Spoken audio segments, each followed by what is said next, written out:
అదరగొట్టే కారం రంగు రుచి ఆచి కారం పొడి. తెలుగు వారి నంబర్ 1 చాయిస్ తెలుగు మ్యాట్రిమోనీ. నమస్తే. ప్రస్తుతం ఆంధ్రప్రదేశ్లో అమరావతి రాజధాని, ఈ రాజధానికి సంబంధించిన ఎపిసోడ్లో అఫ్కోర్స్ ప్రభుత్వం ఏ రకంగా ఆ రాజధానిని డెవలప్ చేయాలి అనే అంశాలు ఓ ప్రక్కన జరుగుతూనే ఉన్నాయి. ఈ నేపథ్యంలోనే కొన్ని రాళ్ళు అయితే పడతా ఉంటాయి కదా. ఇందులో ప్రధానంగా ఏంటి అంటే కేంద్ర మంత్రివర్యులు గుంటూరు ఎంపీ అయినటువంటి పెమ్మసాని చంద్రశేఖర్ గారు, ఆయన గుంటూరులో ఏదైతే ఈ ఫ్లైఓవర్ల నిర్మాణానికి సంబంధించిన ప్రక్రియలో భాగంగా అది వేగవంతంగా చేసుకు వెళ్ళిపోతూ ఉంటే కొన్ని అడ్డంకులు ఏ రూపంలో అంటే మాజీ మంత్రి అంబటి రాంబాబు పలు సందర్భాల్లో ప్రెస్ మీట్లు పెడతాం, ఇంకా గట్టిగా మాట్లాడవలసి వస్తే గుంటూరుకు పట్టిన శని ఈ పెమ్మసాని చంద్రశేఖర్ అని చెప్పేసి అన్నారు అని అంటే మరి వీళ్ళేమైనా వరమా, వీళ్ళు అధికారంలో ఉండగా ఏమైనా చేశారా, మరి గుంటూరులో ఎన్ని ఫ్లైఓవర్లు తీసుకొచ్చారు ఏంటి అనే అంశాలు మనతో చర్చించడానికి తెలుగుదేశం పార్టీ అధికార ప్రతినిధి అయినటువంటి విజయ్ కిరణ్ గారు మనతో ఉన్నారు. విజయ్ కిరణ్ గారు నమస్తే అండి. నమస్తే సార్. సార్, ముందుగా మీరు గుంటూరు వాస్తవ్యులు కాబట్టి సరే ప్రస్తుతం అధికారంలో ఉన్నారు. అయితే మీ ఎంపీ మరియు కేంద్ర మంత్రి అయినటువంటి పెమ్మసాని చంద్రశేఖర్ గారు ఆయనకంటూ ఒక బ్రాండ్ క్రియేట్ చేసుకొని నిధులు కేటాయించడం కావచ్చు, ఈ డెవలప్మెంట్ యాక్టివిటీస్ ప్రధానంగా గుంటూరు ఎప్పటి నుంచో ఓ విధంగా ఇటువంటి కార్యక్రమాలకి దూరంగా ఉండి అక్కడ ట్రాఫిక్కి చాలా ఇబ్బందులు పడతా ఉన్న తరుణంలో సో ఎట్టకేలకు మోక్షం కలిగింది అని చెప్పేసి అనుకోవచ్చు ఈ ఫ్లైఓవర్ నిర్మాణంతో. అఫ్కోర్స్ ప్రారంభమైన దగ్గర నుంచి కూడా ఈ రకంగా అంబటి రాంబాబు మాట్లాడుతూ ఉంటుంటే దాన్ని ప్రజల్లో ఏమని అర్థం చేసుకోవాలంటారు? ముందుగా మీకు ఆదాన ప్రేక్షకులందరూ కూడా నూతన సంవత్సర శుభాకాంక్షలు అండి. థ్యాంక్ యూ అండి. ఇప్పుడు సింపుల్ అండి. అంబటి రాంబాబు అనేటువంటి మాటలు ఆకాశం మీద ఉమ్మేస్తే ఆ ఉమ్ము తిరిగి అంబటి రాంబాబు మొహం మీదే పడింది. కారణం ఏంటంటే అంబటి రాంబాబు విమర్శిస్తూ కూడా తెలియకుండానే వాస్తవాలు చెప్పాడు. ఏంటవి? గత 10 సంవత్సరాల నుంచి ఈ బ్రిడ్జికి పెట్టాలి, కొత్తగా కన్స్ట్రక్షన్ చేయాలి అనేటువంటి ఆలోచన తెలుగుదేశం పార్టీది అని చెప్పాడు ఒకటి. ఓకే. రెండోది, మా 5 సంవత్సరాల పరిపాలనలో బ్రిడ్జిల సంగతి దేవుడు వరకు మేము రోడ్లు కాలువలు కూడా వేయటం చేత కానీ నపంసకులం అని కూడా చెప్పాడు. అది కూడా ఒప్పుకున్నాడు. ఓకే.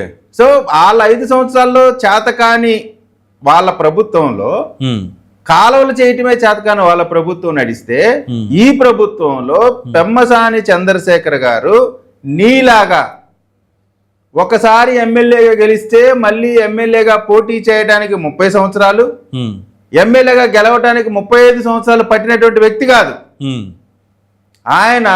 ఆయన తెలివితేటలన్నీ ఉపయోగించుకొని ఆయన స్వయం కృషితో వేల కోట్లు సంపాదించుకొని పే బ్యాక్ టు సొసైటీ అని చెప్పి ఆయన ఈ రోజున సేవ చేయటానికి మాత్రమే వచ్చి ఈ రోజున ఎంపీగా ఉండి సొంత నిధులు ఖర్చు పెడతా ఉన్నాడు ప్రజల కోసం.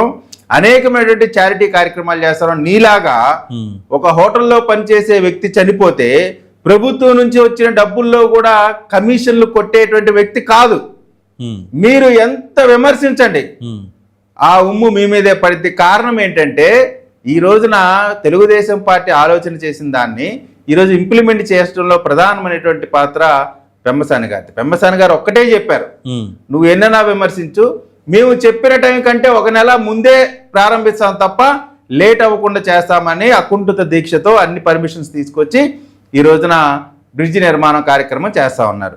ఒక 10 మీటర్లు తక్కువ చేశారు, ఒక 5 మీటర్లు ఎక్కువ చేశారు అనేటువంటి విమర్శ చేస్తా ఉన్నాడు. అసలు ఈ గుంటూరు నగరానికి ఆయనే చెప్తా ఉన్నాడు దరిదాపుగా ఇంకొక 5-10 సంవత్సరాల కంటే ఎక్కువ కాలం ఆ బ్రిడ్జి నిలబడదు అని. అంటే ఆ బ్రిడ్జి అంతే ఉంచి ఆ బ్రిడ్జి మీద ట్రాఫిక్ పెరిగి అది పడిపోతే ప్రజలు చచ్చిపోతే ఆ చచ్చిన శవాలను ఓదార్పు యాత్ర చేయటం కోసం మీరు ఆ బ్రిడ్జి గురించి పోరాటం చేస్తా ఉన్నారా? ఎందుకు చేస్తా ఉన్నారు? అభివృద్ధి కార్యక్రమం జరుగుతుంటే చేతకాన్ని సావ చచ్చినటువంటి శక్తి లేనటువంటి అంబటి రాంబాబు కూడా పెమ్మసాని గారిని విమర్శించేటువంటి స్థాయి కాదు అనేటువంటి మాట స్పష్టంగా చెప్పదలుచుకుంటా ఉన్నాం. అనేకమైనటువంటి అంశాలు మాట్లాడాడు. దరిద్రం ఏదో శనో ఏదో మాట్లాడాడు. అవును, నేను ఒక్కడే చెప్తా ఉన్నా. ఆంధ్ర రాష్ట్రానికి పట్టిన శని వైఎస్ఆర్ కాంగ్రెస్ పార్టీ అయితే, వైఎస్ఆర్ కాంగ్రెస్ పార్టీకి పట్టిన శని అంబటి రాంబాబు అయితే, గుంటూరు నగరానికి సత్తెనపల్లికి శని పట్టింది. అంబటి రాంబాబు టైంలో ఆ శని దెబ్బకి ఆ సత్తెనపల్లి ప్రాంతం మొత్తం అతలాకుతలమైంది. మళ్ళీ తీసుకొచ్చి జగన్మోహన్ రెడ్డి గారు గుంటూరు వెస్ట్కి ఇన్ఛార్జిగా వేసి గుంటూరుకు పట్టిన కొత్త శని ఎవరంటే అంబటి రాంబాబు.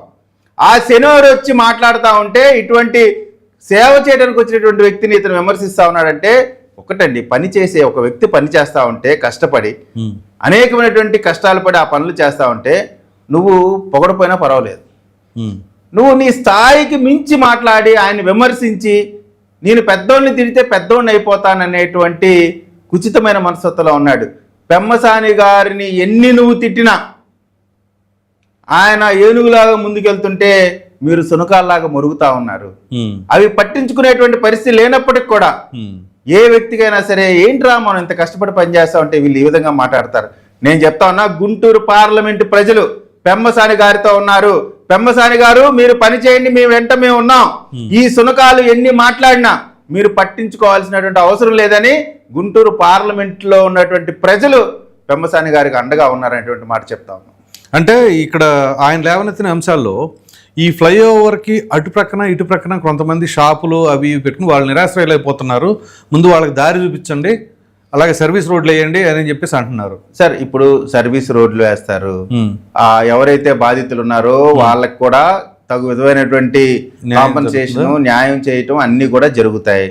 వీళ్ళు ముందే వచ్చి మీరు చూశారు కదా భోగాపురం ఎయిర్పోర్ట్ ఏ విధంగా అయితే వద్దు ఇది వద్దు నేను కోర్టుకు వెళ్తాను బాధ్యత తీసేస్తారన్నటువంటి మాట మాట్లాడారు. ఇప్పుడు ఏమంటున్నారు, మొత్తం మేమే కట్టించాం మాకే క్రెడిట్ కావాలంటా ఉన్నారు. ఇది కూడా అంతే.